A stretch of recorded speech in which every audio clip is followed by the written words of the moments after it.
«Эхо Москвы» в Уфе и общественная организация «Берзямлек» представляют рубрику «Говорим по-башкирски».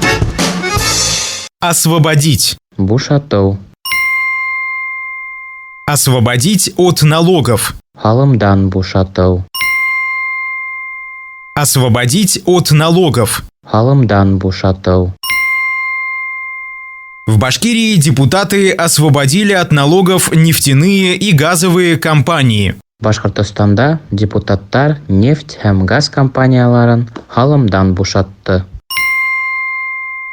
В Башкирии депутаты освободили от налогов нефтяные и газовые компании. Башкортостанда депутаттар нефть һәм газ компанияларын халымдан бушатты.